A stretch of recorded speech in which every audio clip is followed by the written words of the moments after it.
because you want freedom of time and money. But for others, it might just mean that you want to excel in your chosen career. For me, I'll stop using my example. You can tell I'm new to this. For me, ever since I was a little girl, I always wanted to have my own company. I'd seen my dad run multiple businesses. He was a serial entrepreneur. Not a very successful one, unfortunately. But that taught me a lot of lessons in life. It taught me a lot about tenacity, a lot about perseverance. In 2003, I had the opportunity, when I moved to Australia, to actually set up my own company. So in 2003, the opportunity presented itself where I could go and actually set up my own company. See, up until that point, I'd worked in corporate for many, many years. I was a manager by the time I was 24, a marketing manager. And by the time I was 25, I was managing a marketing budget of £750,000. And with all of that, actually, and then a few years after that, I was also heading up a European marketing team. But when I moved to Australia, I thought I'm going to use this opportunity to create my own company because that's what I was always passionate about. And so I did. I created Be Strategic, my marketing company, which I'm still running today. And so I was doing that. In fact, in that business, I was successful quite quickly. I didn't actually have to market myself. All of my work came through word of mouth. And very quickly, the business was turning over close to 6 figures. And that was fantastic because I was only ever working in the business part-time, as well as doing full-time jobs like being a mom and running a house as well. And in fact, we ended up moving houses several times. By the time my daughter went to university, she had been to 6 different schools. And so we lived in Adelaide for a while, moved to Birmingham, then Oxford, and now I live in Cambridge, and I've been there for about 12 years. But to the outside world, my life looked perfect. I had a great job, successful company, family, a beautiful home, detached house on the south side of Cambridge. But on the inside, I always felt like something was missing.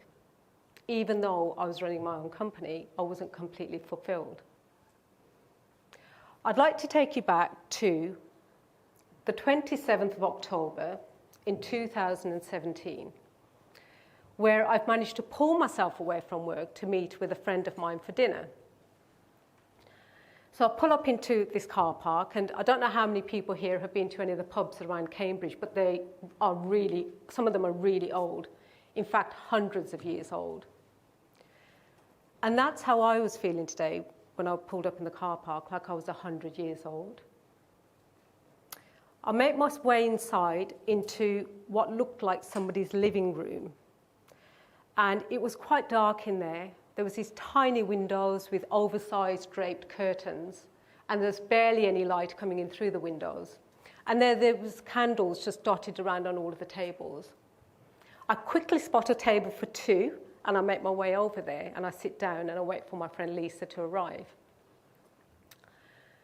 Lisa arrives shortly after, and she enters the pub, and she walks in, and she's one of these larger than life, she's full of life people. She's got it all together. She's really optimistic, and she enters. And even as she enters a pub, it's like the pub's just suddenly lit up.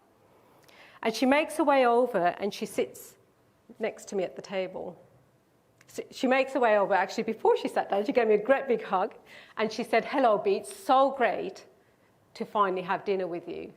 We've been trying to organise this dinner for such a long time. I was half tempted to send you a calendar entry just so I could get some time with you. Anyway, how many jobs are you working at this point in time? Every time I see you on LinkedIn, you're doing another new thing. And can I just say that you look absolutely exhausted?" I look at Lisa and I say, "Yes, I feel exhausted. I feel absolutely shattered. I'm working 80-hour weeks at the moment. And yes, I'm still trying to keep the marketing company going because that's how I'm generating my revenue. But at the same time, I decided to set up this app to help parents connect on school-related matters, because with all the moving around I did with the girls, I thought this is crazy that we're still having to walk around trying to find out who a class rep is or who's got the latest Excel spreadsheet with all the parents' details on there. And I thought, how hard can it be to develop an app? You know how hard I've worked in setting up this technology business. I've learned how to code. I've learned how to manage developers. But nothing seems to be working. In fact, I've shifted the development of the app 3 times. I'm losing sleep because I'm giving a commitment to the schools and I can't fulfill that commitment. And on top of that, I'm running out of cash. In fact, I've run out of cash once already and now I've just done a raise and now I'm close to running out of cash again. I just don't know what to do anymore. I feel like my life is just spiraling out of control and I feel so alone. And it just feels like a really dark place right now. Lisa takes one look at me and she says, "Look, B, from where I'm sitting, this app has always been hard work for you. The only time I've seen you ever light up about the work that you're doing is when you've talked about your coaching work. So why wouldn't you do more of that? You've had a few opportunities to coach through your marketing company. Why aren't you doing the thing that lights you up, the thing that brings you joy? Why are you stuck over here in a technology business when that's not who you truly are?" Look, I have a friend. He's a life coach. Why don't you give him a call? Give him a call and get some perspective on your life. Have you ever experienced that moment in time where you're feeling like you're stuck in a rut with something, where you're working really hard and you're making no progress at all?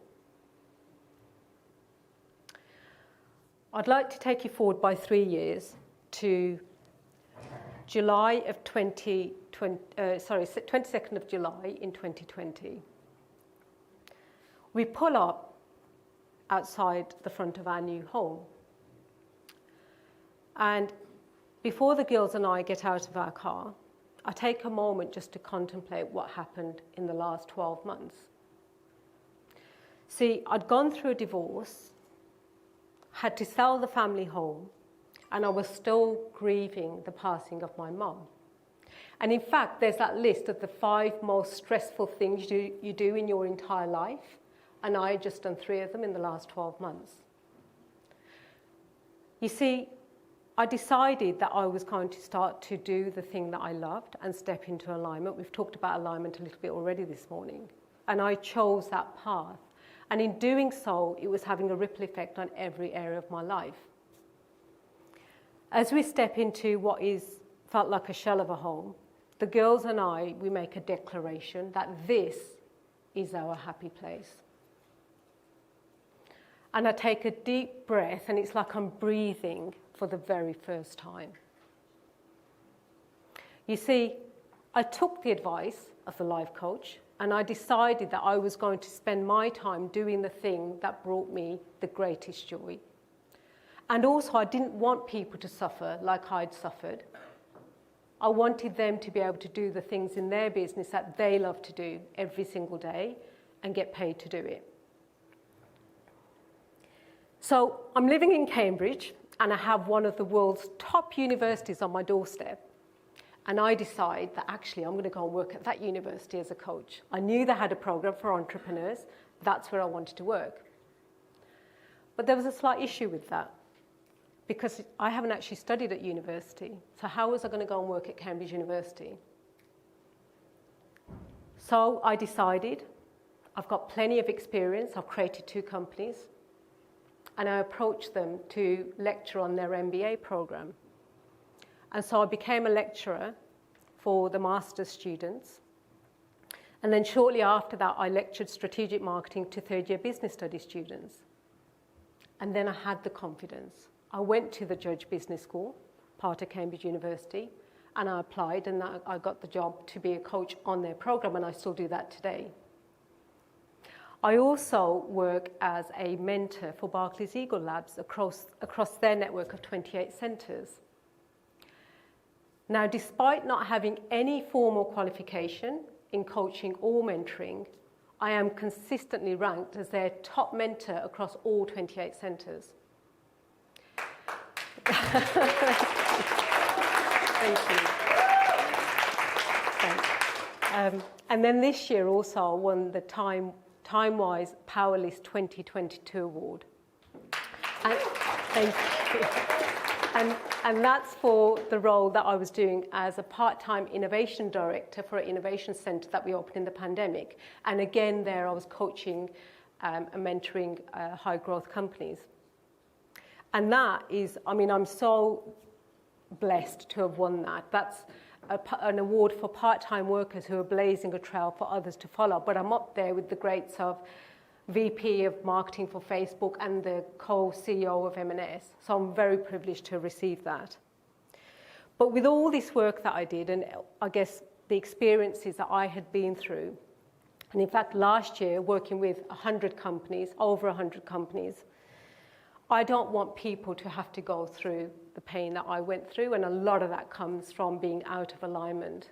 So I've developed a methodology called the alignment axes, which is basically a 5-step process, which starts off by looking at your own personal goals. See, quite often my clients think they get confused between a means goal and an end goal. And so what I do is I help them work out is what impact do they want to have. And we'll go through a process which is called the Impact Index, which helps people to work out what their actual goals are in life and what they want to achieve. The second part of the process is where we actually look at the type of business that they can create, where they can take their knowledge, experiences, and actually create something that's meaningful, which is in alignment with their own personal goals and that impact. The third piece, the third module, called the £1 Million Mindset, is very much around how do you change who you're being and how you're showing up. See, some of my clients think that when they make the £1 million, when they make the £10 million, they're going to feel differently. But money only amplifies your current state of mind. So how do we change your state of mind so that you can be that person, so that you're ready to receive the success that your business will deliver for you if you're in the right frame of mind? The fourth step is around how to make strategy part of every day. And so to help with that, I mean, I don't help, and none of my clients will ever write a 25-page business plan that ends up being in a drawer somewhere.